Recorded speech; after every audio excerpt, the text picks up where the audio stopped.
वज़ीर-ए-आज़म शहबाज शरीफ की मस्जिद नबवी में हाज़िरी, वफ़द के हमरा रोज़ा रसूल की ज़ियारत की, रियाज़ुल जन्नह में नवाफिल अता किए, उम्मत मुसलमा में इत्तेहाद व यगानगत और पाकिस्तान की तरक्की और खुशहाली के लिए दुआ मांगी।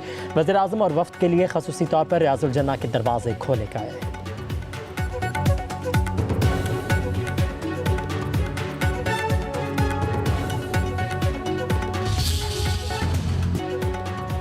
वज़ीर-ए-आज़म शहबाज शरीफ की सऊदी वलीअहद शहज़ादा मोहम्मद बिन सलमान से मुलाकात, दिफाई और सिक्योरिटी ताउन को मज़बूत बनाने के अज़म का इयादा, पाक सऊदी सरमाकारी, तवानाई और दिफाई शोबों में ताउन बढ़ाने पर बातचीत, खत्ते में अमन, इस्तेहकाम और खुशहाली के लिए मिलकर काम करने पर इत्तफ़ाक़।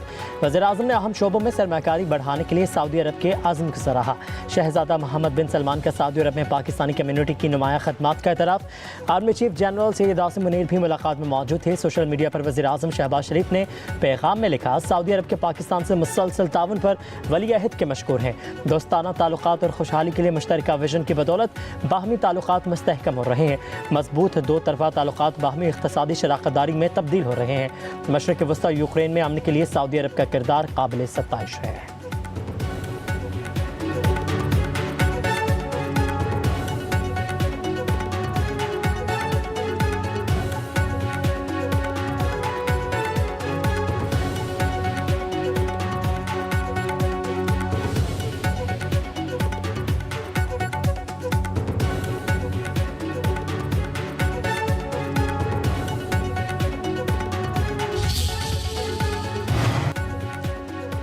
वज़ीर-ए-आज़म की सऊदी सरमाकारों को पाकिस्तान में सरमाकारी की दावत। शहबाज शरीफ की सऊदी वज़ीर सरमाकारी और ज्वाइंट टास्क फोर्स बराए इक़्तिसादी मसरूफियात के सरबराह से मुलाकात, इक़्तिसादी ताउन को मजबूत बनाने, पाकिस्तान में मज़ीद सऊदी सरमाकारी लाने पर तबादला ख्याल। शहबाज शरीफ का सऊदी सरमाकारों को सहूलत फराहम करने के लिए पाकिस्तान के अज़म का इयादा। सऊदी वज़ीर खालिद अल-फाला और टास्क फोर्स के सरबराह मोहम्मद अल-तवज्जरी का पाकिस्तान के साथ इक़्तिसादी ताल्लुकात मजबूत बनाने में गहरी दिलचस्पी का इज़हार। फ़रीक़ैन का पाकिस्तान सऊदी इक़्तिसादी शराकतदारी को मज़ीद मुस्तहकम करने पर इत्तफ़ाक़।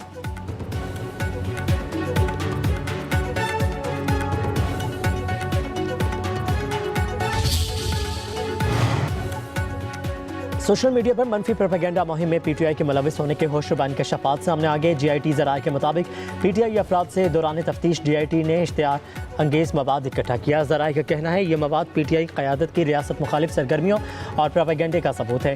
पीटीआई क़यादत के करीबी रिश्तेदार भी रियासत मुखालिफ सरगर्मियों में मुलविस पाए गए। इंकशाफ हुआ है कि गैर मुल्की लॉबीज़ पीटीआई क़यादत के साथ मिलकर इस प्रोपेगेंडा मुहिम को कंट्रोल भी कर रही हैं।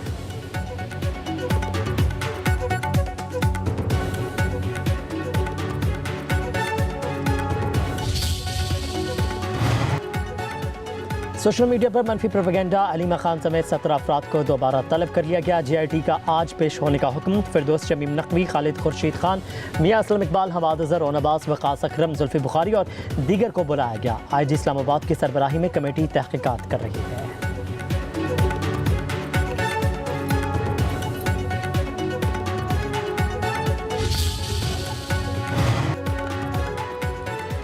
लाहौर हाई कोर्ट ने सोशल मीडिया वेबसाइट एक्स की बंदिश पर हुकूमत को जवाब जमा करवाने का आखिरी मौका दे दिया।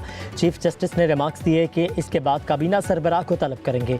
चेयरमैन पीटीए को बुलाने पर मायूसी हुई। अदालत का वक्त ज़ाया करने क्यों ना इनके खिलाफ तौहीन अदालत की कार्रवाई की जाए। चेयरमैन पीटीए बेंच के सवालों पर दुरुस्त डेटा ना बता सके। अदालती इस्तफसार पर चेयरमैन ने बताया कि पीटीए का एक्स अकाउंट चल रहा है। वो ज़ाती तौर पर VPN इस्तेमाल नहीं करते, लेकिन इदारा इस्तेमाल करता है, जिस पर अदालत ने रिमार्क्स दिए ये तो गैर कानूनी है। आप पाबंदी लगाकर खुद इस्तेमाल भी कर रहे हैं, जिस पर चेयरमैन पीटीए ने अपना मौक़िफ़ तब्दील करते हुए कहा कि वो मुआफ़ी चाहते हैं। उन्हें अभी बताया गया है कि इदारा VPN इस्तेमाल नहीं कर रहा।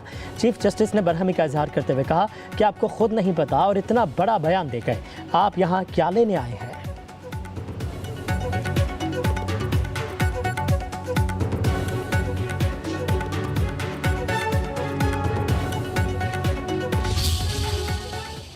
दो तरीके हैं जिससे टेररिज्म से लड़ा जाएगा। एक काइनेटिक है, दूसरा है ये non kinetic. 47 points under discussion हुए, हर पॉइंट के लिए टाइम फ्रेम रखा गया है। हार्डकोर टेररिस्ट जो ऑपरेशन में मारे गए मशकाफ के पास, हमारे पास दो ऑप्शंस थे।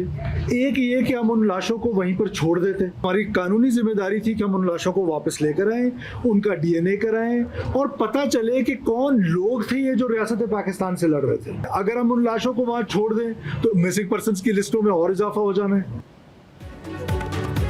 बलूचिस्तान की तारीख में पहली बार वफाकी वज़रा, सेक्रेटरीज और वफाकी महकमों के सरबराहान की एक साथ कोयटा आमद। वज़ीर आला बलूचिस्तान मीर सरफराज बुगटी की ज़ेर सदारत अहम इजलास। वफाक से मुतालिक काबिल हल ज़ेर अल्तवा अमूर पर तफसीली तबादला ख्याल। इजलास में बलूचिस्तान में दहशतगर्द तंजीमों की मुआवनत में मुलविस ममालिक के खिलाफ सफारती इक़दाम के लिए वज़ारत ख़ारजा की ब्रीफिंग। दहशतगर्दी में मुलविस सोशल मीडिया अकाउंट्स के खिलाफ मौसर कार्रवाई का फैसला। वज़ीर आला सरफराज बुगटी ने कहा कि वफाकी वज़रा की कोयटा आमद एक खुशाइंद इक़दाम है। वफाक से मुतालिक मसाइल हल होने से बलूचिस्तान का बयानिया मजबूत होगा। सूबे के नौजवानों को हार्वर्ड समेत दुनिया भर की मुमताज़ यूनिवर्सिटीज़ में तालीम देंगे।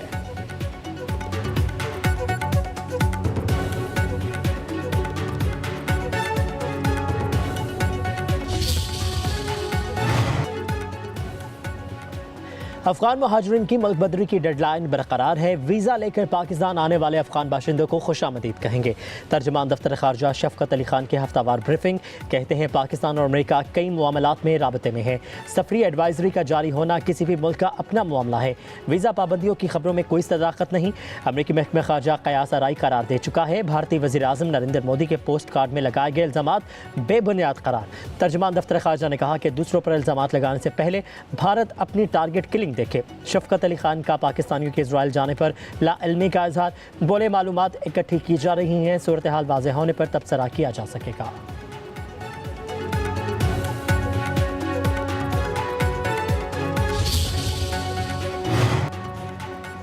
टीटीपी का अफगान सरजमीन का इस्तेमाल बाहमी ताल्लुकात में बड़ी रुकावट बन गया। अफगानिस्तान पाकिस्तान की सफारती रसाई में अहम तरजीह है।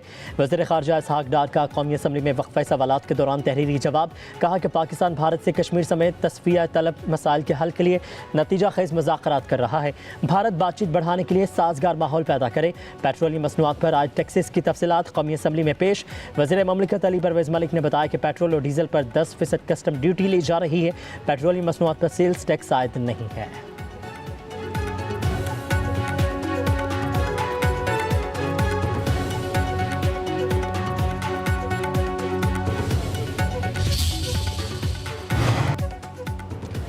हथियार उठाने वालों से बातचीत हथियारों के साथ हो रही है। वज़ीर ममलिकत बराए दाखिला तलाल चौधरी की इस्लामाबाद में न्यूज़ कॉन्फ्रेंस। कहा वाज़ेह कर दूं कोई ऑपरेशन नहीं हो रहा और ना ही कोई ऑपरेशन की बात हुई है। दहशतगर्दों को ना बचाया जाता तो आज ये हालात ना होते। तलाल चौधरी ने कहा कि बानी पीटीआई ने एक हफ्ते बाद जाफर एक्सप्रेस वाक़े की मजम्मत की। वज़ीर आला के पी अगर दहशतगर्दों के खिलाफ खड़े नहीं हो सकते तो उनके दोस्त ना बने। के पी हुकूमत को 800 अरब रुपये दिए गए, 8 अरब भी नहीं लगाए गए।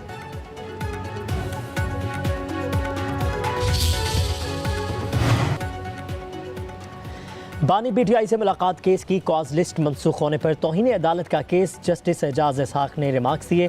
सवाल यह है कि लार्जर बेंच कानूनी है या नहीं। केस ट्रांसफ़र करने का काम हाई कोर्ट के जज ने ना किया होता तो ये मुजरिमाना तौहीन अदालत होती। कार्रवाई का मतलब हाई कोर्ट को मज़ीद शर्मिंदा करना नहीं। हमेशा कहता हूँ कि जज का एहतसाब पब्लिक करती है, कहीं और नहीं होता। अपने या साथियों के लिए कोई नाखुशगवार बात नहीं छोड़ना चाहता। एडवोकेट जनरल इस्लामाबाद ने कहा कि मिसाल यूसुफजई की बानी पीटीआई मुलाकात के मामले पर यह तनाज़ शुरू हुआ। जस्टिस सरदार एजाज इसहाक खान ने रिमार्क्स दिए कि आज हमारे सामने वो मामला नहीं, आज सिर्फ ये देखना है कि केस मनसूख क्यों हुआ। मिसाल यूसुफजई ने कहा अदालत के बाहर मुझे कहा गया था कि ये केस वापस लें, आप दीवार से सर मार रही हैं। जस्टिस सरदार एजाज इसहाक खान ने कहा जब आपका केस होगा तब आप इस हवाले से बात कीजिएगा।